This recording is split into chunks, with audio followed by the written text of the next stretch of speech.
tranquilo, tá certo?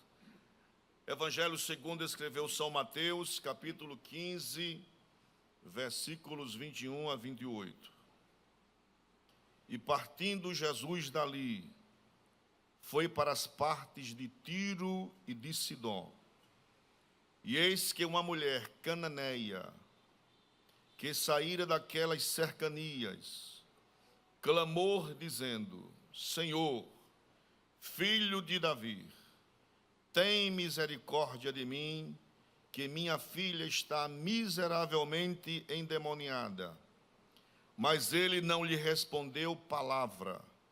E os seus discípulos, chegando a ele, rogaram-lhe, dizendo: Despede-a, que vem gritando atrás de nós.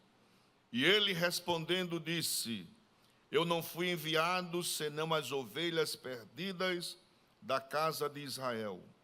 Então chegou ela e adorou, dizendo: Senhor, socorre-me.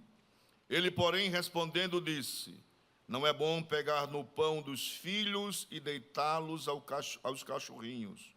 E ela disse: Sim, Senhor, mas também os cachorrinhos comem das migalhas que caem da mesa dos seus senhores. Então respondeu Jesus e disse-lhe: Ó mulher, grande é a tua fé, seja isso feito para contigo, como tu desejas. E desde aquela hora a sua filha ficou sã. Quem diz amém?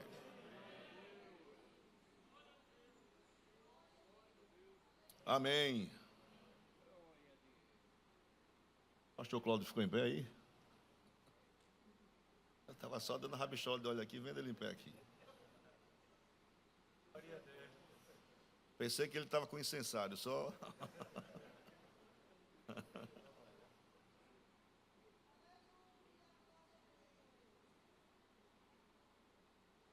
A gente fica cismado não, mas fica olhando, né? Ele ficou em pé ali, do que ele está fazendo? Que Calaim está aqui, né? Ele ficou ali, eu acho que ele também ficou. Pastor Cláudio é uma benção, irmãos, viu? Amém. Meus queridos, essa passagem de Mateus, capítulo 15, versículos 21 a 28, o mesmo registro do evento aqui lido, encontra-se também no Evangelho de São Marcos, capítulo 7, versículos 24 a 30. Com algumas nuances de relato de um e do outro, mas o fato é o mesmo. Os irmãos sabem que Jesus está na Galileia, irmãos. E ele tem alguns embates com os fariseus e os escribas. E um dos embates é sobre a tradição dos anciãos. Os irmãos sabem que tradição é tudo aquilo que se passa adiante. A palavra tradição vem do latim, que é tradere, passar adiante. Então, uma geração passa tradições umas para outras. Isto em qualquer instância, em qualquer situação. As mães passam tradições para as filhas, que lhe ensinam alguma cultura, alguma coisa, e aí se perpetua aquele costume que se faz. Nós estamos falando aqui de uma tradição rabínica, que os anciões, eles, além da lei de Deus, além do decálogo dos 10 mandamentos, além daquilo que Deus havia ensinado através de Moisés, os anciãos criaram tradições. Por exemplo, criaram argumentações sobre o sábado. Os fariseus criaram 39 artigos sobre os sábados. Artigos que mexiam com a religiosidade do povo, que não vinha ao caso. Criaram uma sistemática de coisas que, em vez de ajudar, piorou. Por exemplo, se discutia se uma pessoa que costurava esquecesse uma agulha na roupa e saísse com ela no sábado, essa pessoa havia cometido pecado ou não, para ver o nível das coisas que havia. Uma pessoa não poderia caminhar mais de que 2.000 côvados, segundo a lei do sábado das instituições farisaicas. Mas aqui Jesus, antes disso aqui, está falando da tradição dos anciãos, que criaram sistemas que não vinham ao caso com a lei de Deus. Criaram a lei das lavagens, das purificações, que lavavam os copos, os vasos, que lavavam outras coisas que faziam parte da vida cotidiana. Além disso, criaram a lei do Corbã, que é uma lei sacrificial para ele, em termos de caráter cristão, de doação, e uma coisa que era atribuída a Deus. O que é que os filhos faziam? Os filhos, quando tinham seus pais idosos, que estavam próximos à morte, para não ajudá-los, pegavam seus bens e colocavam como corbã, para oferecer a Deus. Então aquilo não poderia ser vendido. Por quê? Porque a intenção do coração deles era má. Eles não queriam ajudar seus pais. E Jesus está convivendo dentro desse sistema religioso da época. Os discípulos vão comer, não lavam as mãos. Jesus não está falando de higiene, mas está falando de ritos que eles faziam. Era uma coisa metódica, sistemática, tem que fazer isso, fazer aquilo. E os discípulos vão comer, não lavam as mãos, e eles trazem a evidência, a tradição dos anciãos, que os discípulos não comiam, que comiam sem lavar as mãos, obedecendo um ritual das lavagens de copos, de vasos e outras coisas mais. Aí Jesus vai dizer uma coisa interessante. Jesus disse que o mal não é aquilo que entra, mas aquilo que sai do coração do homem. É o que mata, é o que destrói. Para tirar a ideia de Jean-Jacques Rousseau, que disse que o homem nasce por natureza como uma tábula branca, a mente dele é branca e ele vai aprendendo com o sistema, e as pessoas dizem que o homem é produto do meio. Não, Jesus está dizendo que o mal, que o erro, que o pecado está dentro do coração do homem. O homem executa aquilo que está dentro, é aquilo que impulsiona o homem ao pecado, coisas terríveis. Marcos capítulo 7, por gentileza, versículos 20, 21, 22 e 23. Vê o que Jesus diz, porque a lista de Marcos, ele cita, ele vai mais além do que aquilo que Mateus cita concisamente. E Marcos vai dizer o que é que tem no coração do homem que Jesus falou. Marcos capítulo 7, versículo 20 a 23. E dizia: o que sai do homem, isso o contamina. Aí ele vai dizer o que é que sai do coração do homem, porque do interior, do mais oculto, daquilo que é escondido, aonde mora o segredo humano, ele vai dizer do coração dos homens, como ele diz, homens é homens e mulheres, sai os maus pensamentos, os adultérios, as fornicações, os homicídios, os furtos, a avareza, as maldades, os enganos, a dissolução, a inveja, a blasfêmia, a soberba, a loucura. Todos estes males procedem de dentro e contaminam o homem. Glória a Jesus. É a condição caótica do homem, irmãos. O homem, quando pecou no Éden, maculou a sua consciência espiritual. A porneia, o mal moral, Os desígnios do homem é mau. A Bíblia diz que o homem é mau e se apressa em derramar sangue. O homem é culpado pelas suas próprias concupiscências, pelo seu declínio moral, pela sua imagem decaída, corrupta e corruptora. Aí Jesus falou isso para os fariseus. Eles ouvem. Jesus decide sair dos territórios da Galileia. E Jesus agora vai jornadear em terras gentílicas. Jesus vai para as bandas de Tiro e Sidom. Da Galileia para Tiro, 60 quilômetros. Uma caminhada a pé. Segundo a medida de distância, uma pessoa poderia caminhar 40 quilômetros num dia.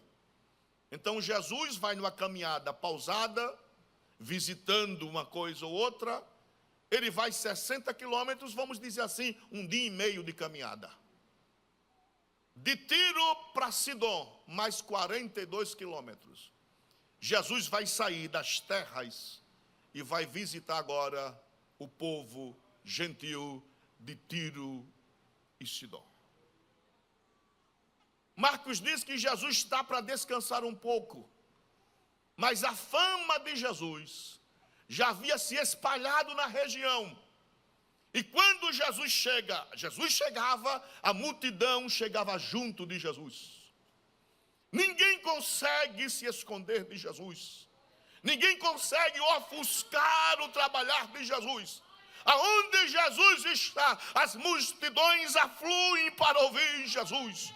O mundo tem sede de Jesus, o mundo precisa de Jesus, o mundo precisa da palavra, o mundo precisa da Bíblia, o mundo precisa de transformação, o mundo precisa de renovação, o mundo precisa confessar os seus pecados, o mundo precisa conhecer a salvação que há em Cristo Jesus. Louvado seja o nome de Jesus nesta noite.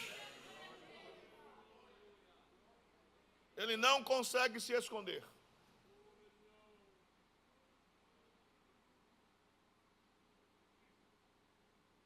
Mateus capítulo 4, versículos 24 e 25, para ver onde a fama de Jesus estava. Mateus capítulo 4, versículos 24 e 25. E a sua fama correu por toda a Síria, e traziam-lhe todos os que padeciam, oprimidos por várias enfermidades e tormentos, os endemoniados, os lunáticos e os paralíticos, e ele os curava. E seguia-o uma grande multidão, da onde? Da Galileia, de Decápolis, de Jerusalém, da Judéia e de além do Jordão. De além do Jordão, leia-se as regiões da Pérea. A fama de Jesus está longe. Jesus não só é conhecido em Jerusalém, não só é conhecido na Judéia, mas a fama dele está longe. E as pessoas traziam pessoas enfermas, paralíticas, pessoas endemoniadas, pessoas lunáticas. E Mateus é categórico, e Jesus os curava. Aleluia. Eu estou crendo, irmãos, o nosso pastor tem pregado aqui na terça-feira sobre avivamento. E eu estou crendo que muito perto está a manifestação de Deus para curar pessoas enfermas, paralíticas, para que o nome do Senhor seja glorificado. Quem tem essa esperança, levanta as mãos e glorifica o nome do Senhor. A fama dele vai para longe. E o que Jesus vai fazer, irmãos, nas regiões de Tiro e Sidom? Jesus vai cumprir uma profecia que está no livro dos Salmos. Aleluia. Salmo de número 87, versículo 4, por gentileza. Salmo 87. A Bíblia é linda, irmãos, a Bíblia é fiel. Aleluia, aleluia, aleluia e aleluias. Salmo 87, versículo 4. Vê, esse salmo é dos filhos de Coré. O que é que diz a palavra? Salmo 87, versículo 4. Farei menção de Raabe e de Babilônia, aqueles que me conhecem. Eis que da Filístia e de Tiro e da Etiópia se dirá: este homem nasceu ali. Ou seja, Jesus está dizendo que a obra salvífica do Calvário vai muito mais além do que se pensa. A salvação não é somente de judeu, a salvação é para todo mundo. Aí Paulo escreve a Tito capítulo 2, versículo 11: porque a graça de Deus se há manifestado, trazendo salvação a todos os homens. Aleluia, aleluia. Glorificado seja o nome do Senhor para sempre. Então nós não cremos na expiação limitada. Nós cremos na expiação ilimitada. A graça de Deus é suficiente e eficiente para salvar qualquer homem que dobre os seus joelhos na presença e confesse com a sua boca e diga que Jesus Cristo é o Senhor para todos sempre. Aleluia.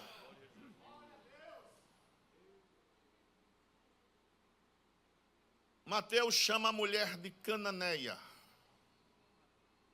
Marcos a chama de Cirofenícia, ou grega, de fala grega. A expressão fala grega, irmãos, era atribuída a qualquer gentil. As pessoas que não eram do círculo de Israel, da descendência abraâmica, aqueles que estavam arrolados nas promessas, nas dispensações, todos aqueles que não tivessem nesse círculo eram considerados gregos. Tanto é que Paulo, quando vai escrever a sua epístola aos Romanos, no capítulo 1, versículo 16. Aleluia. Vê o que é que Paulo vai falar. Romanos, capítulo 1, versículo 16. Vê que as coisas estão harmônicas. Paulo vai dizer: por que não me envergonho do Evangelho de Cristo? Pois é o poder de Deus para a salvação de todo aquele que crer. Aí ele vai distinguir judeus e não judeus. A salvação é para todo. E ele diz: primeiro do judeu e também do grego. Por isso que nós estamos aqui nesta noite, na igreja sede do Farol, glorificando o nome do Senhor, porque quando Jesus morreu na cruz do Calvário, a pedra que separava o lugar dos gentios e judeus caiu por terra, e Jesus Cristo deu o brado da vitória, e nós conhecemos a salvação prometida. Glórias a Jesus. Glorificado seja o nome do Senhor para sempre.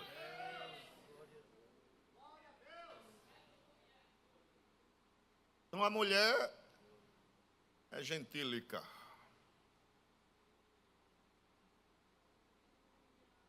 Os irmãos sabem que Jesus também visitou a região de Decápolis. aquele endemoniado lá em Gadara. Gadara faz parte da região de Decápolis. Outra cidade de Gadara, Citópolis.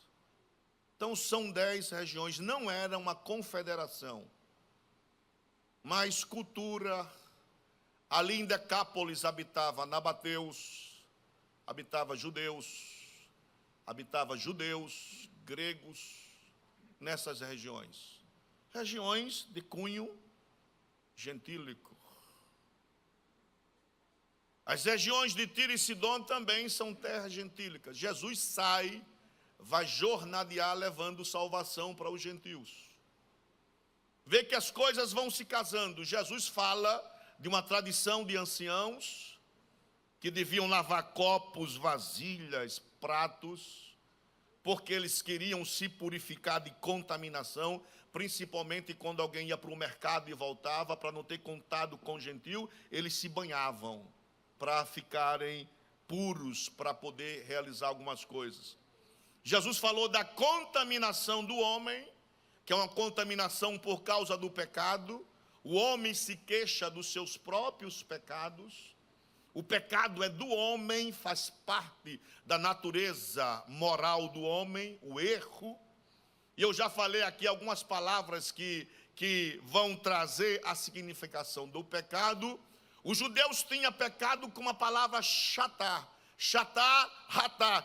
O que é ratá? Ratá é alguém que ia num caminho, numa trilha, e de repente se descuidava ou era iludido por alguma coisa, saía da trilha. Aí os judeus diziam ratá, errou o alvo, saiu de uma trilha, saiu de um significado que ia em linha reta. Então esse homem pecou. Então pecado é sair de uma linha, sair de um princípio, sair de uma ética, sair dentro de uns princípios da palavra de Deus. Todas as vezes que o homem comete delito, aí ele sai do caminho, ele sai de uma posição, ele sai de um alvo, ele perde a visão das coisas, ele começa a ir por caminhos tortuosos, ele começa um abismo chamando outro abismo. Então pecado é desvio de conduta, desvio de alvo. Glórias a Jesus.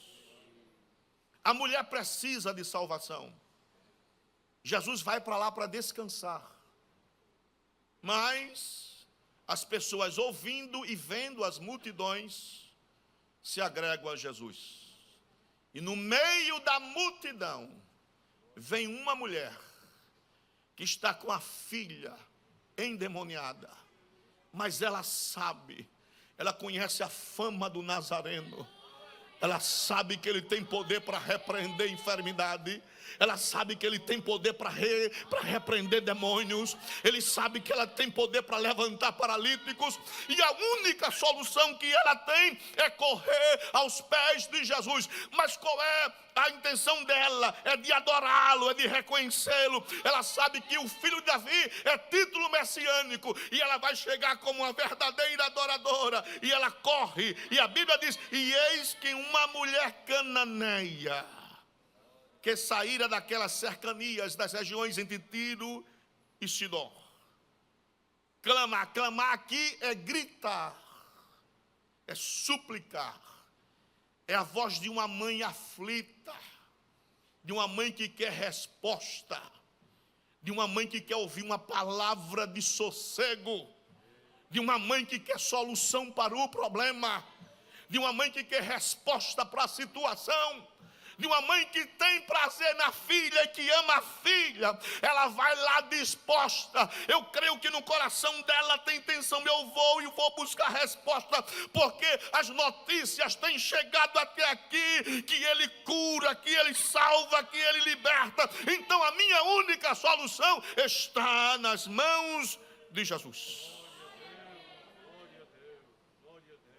Aí ela diz: Jesus, Senhor, filho de Davi, tem misericórdia de mim, que minha filha está miseravelmente endemoniada.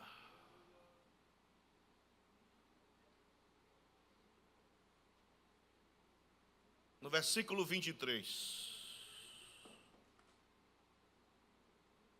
Mateus disse: mas ele, não lhe respondeu palavra. Os irmãos conseguem colorir a cena da mulher que grita, que pede socorro, e de um Jesus que tem resposta, que tem solução e que fica calado. Este tem sido, irmãos, a nossa luta diária. De saber que Jesus tem resposta, tem solução, e muitas vezes Jesus fica calado. Mas tem um hino que diz, mesmo ele estando calado, ele está trabalhando. Aleluia. Os irmãos viram aqui nosso pastor falar na terça-feira, e é bíblico. Se nós formos contar, enumerar, elencar, as vezes que Jó questiona a Deus, foram 16 vezes. É muita coisa. Por que Deus, os meus filhos morreram? Por que Deus, o que eu tinha foi embora? Por que Deus, que eu estou doente? Por que Deus não me responde? Por que Deus não está aqui comigo? Por que Deus não viu tudo isto acontecendo? É muito porquê. E às vezes nós estamos pregando, não pergunte o porquê, pergunte para quê. É porque você não está numa situação dessa. Todos nós temos os nossos porquês. Por que Deus? E nós não só perguntam o porquê quando se tem dúvidas ou interrogações profundas. Por que isso está acontecendo? Até Jesus na cruz perguntou ao Pai, por que me desamparaste? Na hora que Ele toma sobre si as nossas dores e as nossas enfermidades, e o pecado que nos condenava estava sobre Ele, e agora ele tem a sensação, ele tem o sentimento do que é estar distanciado por causa do pecado. Mas Deus é fiel, Deus está em cima, observando tudo. Os porquês serão respondidos na hora certa, no momento certo. Jesus tem resposta para os nossos porquês.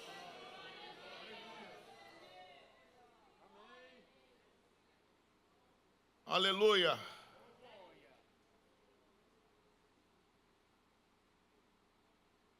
Jesus cala-se. Ora, se ele está calado, ele não quer ser perturbado. Segundo a interpretação dos seus discípulos, está aqui no texto. E os seus discípulos, chegando a ele, rogaram-lhe, dizendo, despede-a, que vem gritando atrás de nós. Irmãos, a minha paciência se enche, mas de Jesus jamais. Ele sempre ouve, ele sempre presta atenção nos nossos reclamos. Ele está constante ao nosso lado. Ele sempre está esperando a ouvir a nossa voz. Os discípulos sabem que ele vem de uma jornada grandíssima. Então a mulher está gritando, ora, ela não é judia, ela não faz parte da descendência abraâmica. Então, despede-a. Aí Jesus responde, abre a sua boca. Jesus disse, eu não fui enviado, senão as ovelhas perdidas da casa de Israel.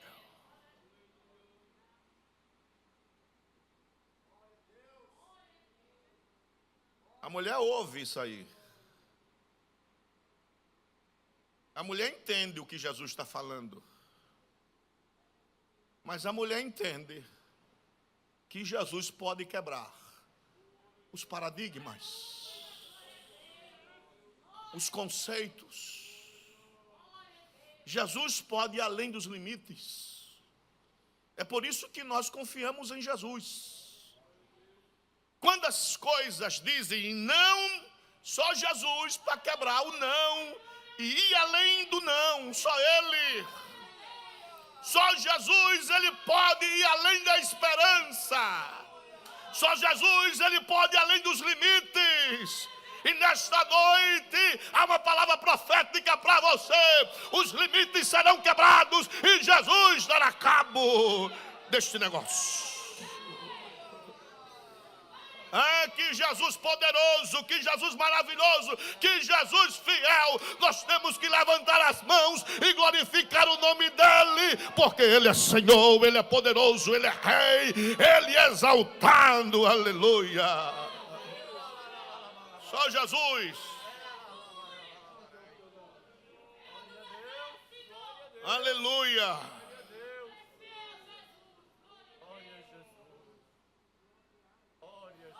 A mulher não vem para confrontá-lo, não, ela não vem para isso. Ela vem prioritariamente porque ela conhece nele, reconhece o seu ofício messiânico. Ela reconhece a sua divindade. Ela sabe que um homem natural, um homem comum como outros qualquer, não pode realizar coisas se não for da parte de Deus. Ele não somente realiza milagre, mas ele atesta: eu também sou Deus. Sou antes de Abraão. Antes que Abraão existisse, ele já era. Ele vem desde as eras eternas. Ele está com todo o poderoso, criando todas as coisas. Ele é a palavra da vida, o sustentador do mundo, do cosmos. Ele é poderoso, Ele é Deus e Ele precisa ser adorado. Aleluia. Essa é a grande diferença.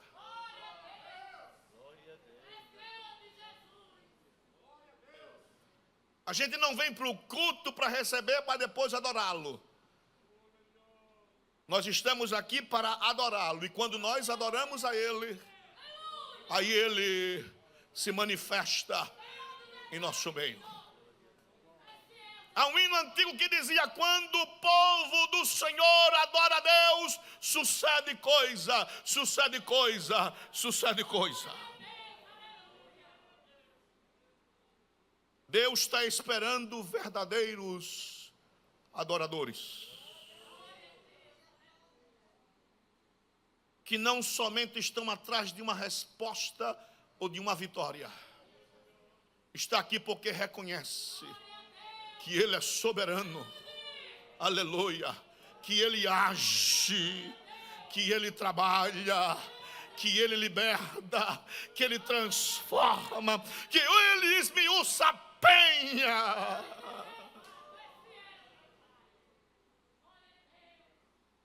Versículo 25.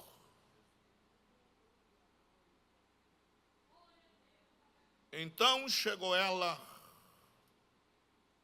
e adorou, dizendo: Senhor, socorre-me. A mulher entende o que Jesus falou antes, que Ele foi enviado às ovelhas perdidas da casa de Israel. Mas acontece que ela precisa de socorro também.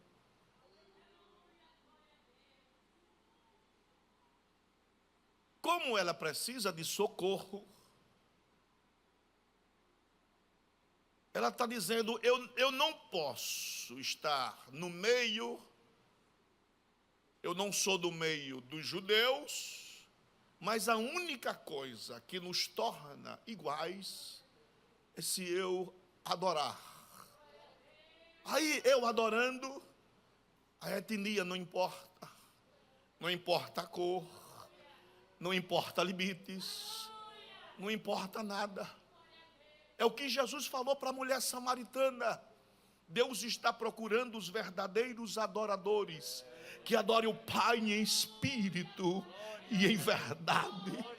Que adore aqui, que adore no Japão, que adore nos Estados Unidos, que adore no Afeganistão, que adore aqui no Farol, no Tabuleiro, na Jatiuca, na Coab, no Vejão. Ele quer verdadeiros adoradores, que diga para ele que ele tem solução para os seus problemas.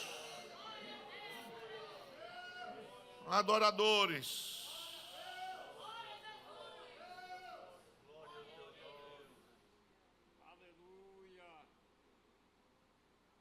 A mulher quer socorro. A mulher necessita de uma resposta.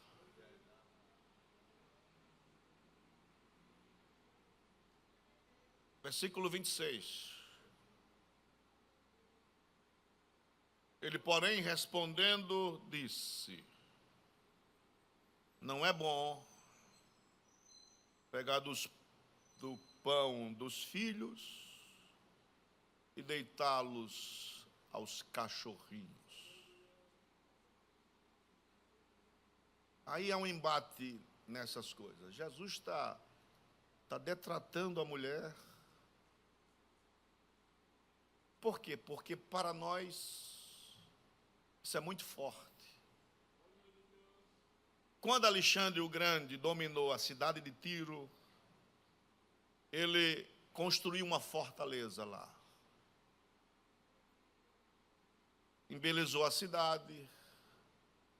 A cidade tem um porto famosíssimo. E nesse porto os marinheiros vinham e se prostituíam com as mulheres de vida fácil no porto.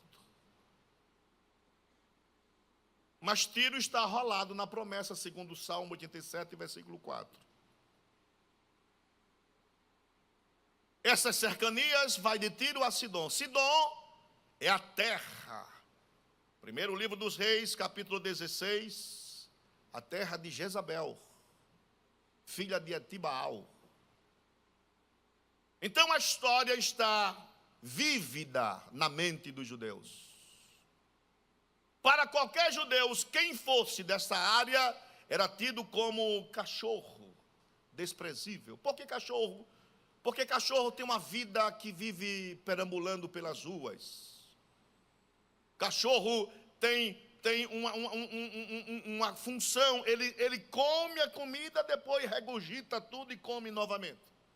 E é Pedro que fala disso aí, que aqueles que conhecem a verdade e depois viram as costas, como o cachorro que volta para o seu próprio vômito e a porca que volta para o seu lamaçal. Mas Jesus aqui está fazendo uma analogia entre os filhos que estão à mesa. A mesa dentro da cultura judaica, para um judeu, a mesa é o altar central da casa. O pai de família é o sumo sacerdote. O alimento posto à mesa é o sacrifício diário. Todos os judeus que sentassem à mesa ofereciam o pão a Deus, o alimento, e dizia: somente Jeová é o supridor de todas as coisas.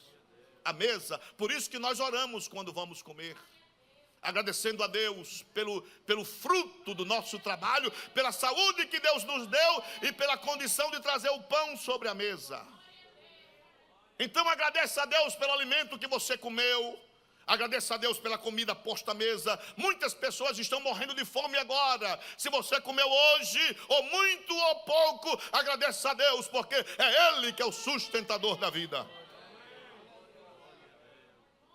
Aí Jesus vai trazer as analogias. Não é bom pegar do pão, primeiro dos judeus que está na mesa, e dar aos cachorrinhos.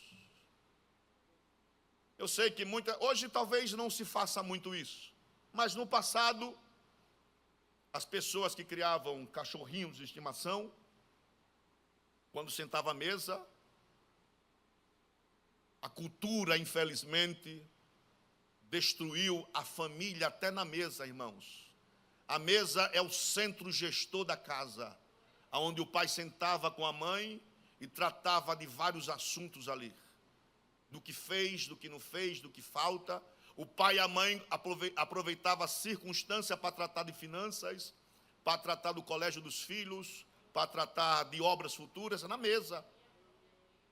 Esse sistema que nós vivemos, dessa mania do ter, do fazer, de se propagar cada vez mais, foi se esfacelando. O pai para um lado, a mãe para o outro, aí joga o filho na creche, passa o dia todo lá, só pega a noite para dormir, e essa construção familiar, ela vai morrendo. E nós, quando estudávamos educação moral e cívica, nós aprendemos, a família é a célula máter da sociedade. Uma célebre frase de Rui Barbosa.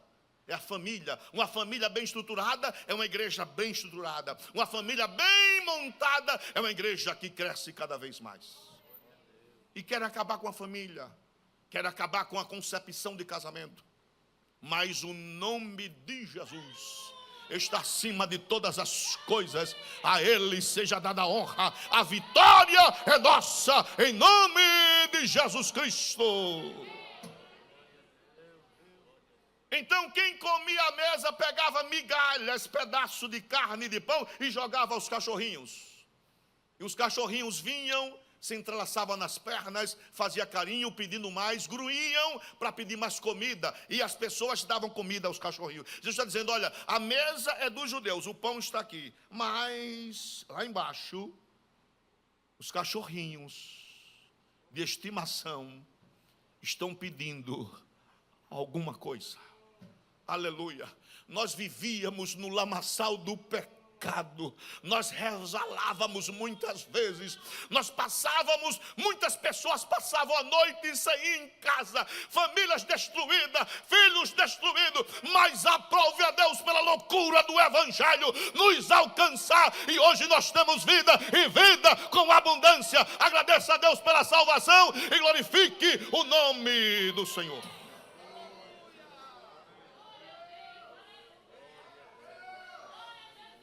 Aleluia!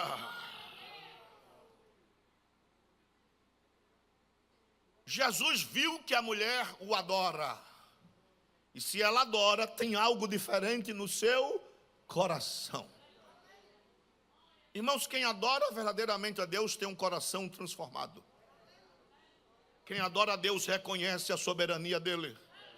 Quem adora a Deus, o seu futuro está nas mãos dEle. Quem adora a Deus confia no amanhã. Quem adora a Deus espera a resposta. Quem adora a Deus sabe que Ele é fiel. Quem adora a Deus se curva diante dEle. Quem adora a Deus exalta o seu nome. Glórias a Jesus. Quando ela adora é porque seu coração está alquebrado. Está contrito. E a Bíblia diz que um coração contrito Deus não despreza. Versículo 27. E ela disse: sim, Senhor, mas também os cachorrinhos comem das migalhas que caem da mesa dos seus senhores. A mulher está dizendo, eu não mereço sentar na mesa dos judeus, na mesa da promessa, é verdade, mas eu também preciso de misericórdia. Por quê? Porque minha filha precisa, ela vai morrer, ela está atormentada, eu aceito, tudo bem, eu estou embaixo da mesa, mas da mesa caem migalhas, e essas migalhas que caem, eu preciso dela. Aí Jesus, oh irmãos, como Jesus quer ser comovido pela nossa fé. Como Jesus quer ouvir a transparência nossa. Senhor, não sou digno. Senhor, eu não posso. Senhor, eu não tenho. Senhor, eu não faço.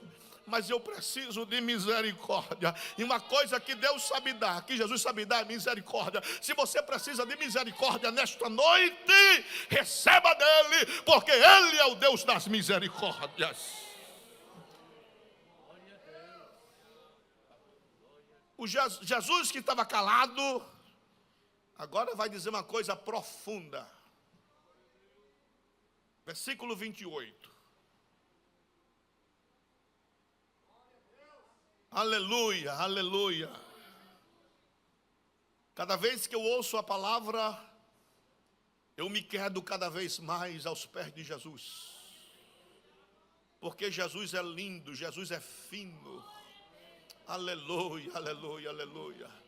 Ah, como eu gosto da tradução de Provérbio Cantares, capítulo 5, versículo 10. Jesus é o nosso Cândido Rubicudo. Ele é suave, ele é terno, ele é transparente, ele é luzíado, ele é maravilhoso, ele é exaltado, ele é grandioso. Nesta noite, diga para ele, se declare para ele: Senhor, tu és grande, tu pode, tu faz, tu tem, tu executa, tu podes fazer, porque tu és Deus. Aleluia.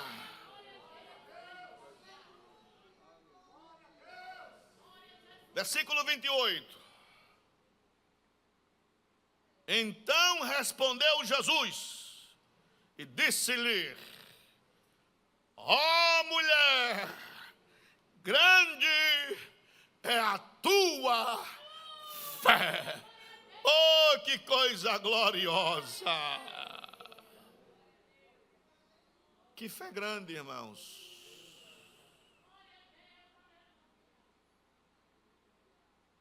No livro Os Maiores Teólogos do Século XX, de Batista Amorim, logo no começo do livro,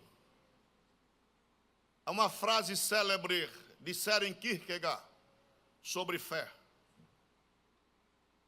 Talvez pareça meia loucura, uma coisa meia distorcida, nós entendermos isso. E ele diz: a fé é um risco, sem risco não há fé. Quanto maior o risco, maior a fé. Aleluia. E qual é o risco da fé? O risco da fé é quedar-se diante dele e saber que ele vai responder. Quando há dúvida, há um freio na fé. Mas quando Marcos diz, a mulher se ajoelhou diante dele e disse: ó filho de Davi, me socorra, eu quero quebrar tudo nesta dia e quero lhe dizer, o Senhor tem resposta para me dar. Glórias a Jesus. Ai, que mulher de fé grande. Os discípulos que mandaram a mulher calar-se, agora está ouvindo. Por quê? Porque quem tem fé faz a diferença. Aleluia, aleluia, aleluia e aleluia. Jesus vai enaltecer a fé da mulher. Os judeus que o acompanham não faz isso, irmãos. Eles estão atrás da fama de Jesus. Estão atrás de milagres, estão atrás de pão, de comida. A mulher está indo muito além disso aí. Os irmãos lembram de Mateus capítulo 8, o centurião que foi exaltado por Jesus pela grande fé. Um gentil, aqui está uma mulher gentílica, que tem uma grande fé. Se tem uma grande fé, tem uma grande resposta. Aleluia. A fé é proporcional àquilo que nós acreditamos. Se eu tenho uma grande fé, eu tenho um grande milagre. Aleluia. Jesus viu a grande fé da mulher. Eu creio que dentro dele Jesus está maravilhado. Porque Jesus quer ver uma grande fé. Nós colocamos Jesus dentro de um receptáculo e condicionamos Jesus àquilo que a gente acredita. Mas um grande, em proporções de dificuldade, Jesus não mede tamanho de resposta. Ele quer ver uma grande fé. Aí Jesus disse: seja isso feito para contigo, como tu desejas. Ou seja, a medida da tua fé é a tua resposta. Aleluia, aleluia, aleluia. E eu preciso pregar e crer no que eu estou pregando. Se você sair daqui com fé nesta noite, vai ser feito conforme a tua fé. Aleluia.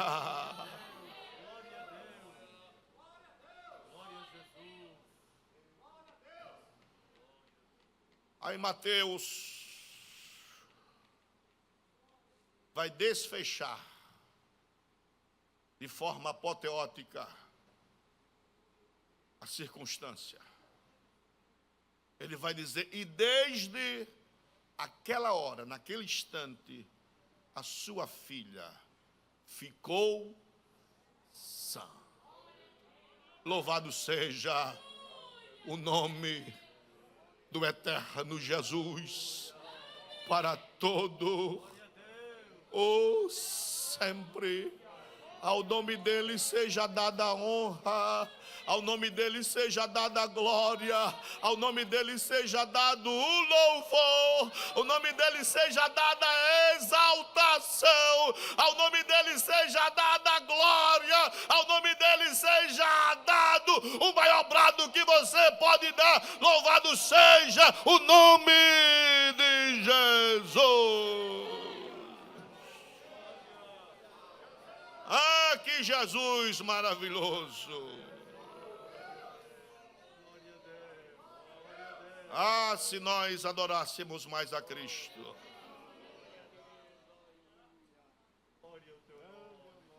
Aleluia. Jesus está passeando na terra, procurando os verdadeiros adoradores. E quando ele encontra os verdadeiros adoradores, é porque milagres irão acontecer. Quem quer adorá-lo nesta noite? Aleluia.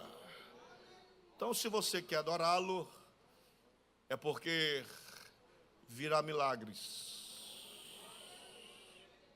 Milagres não se explica. Milagres não se conceitua.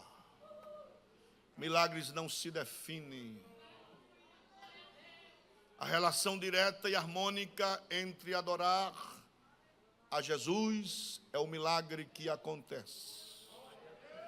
O milagre aqui foi a distância. Você está aqui, você pede, Jesus visita lá. Jesus quebra o coração do outro lado. Você pede aqui e Jesus está trabalhando aqui, ali, acolá.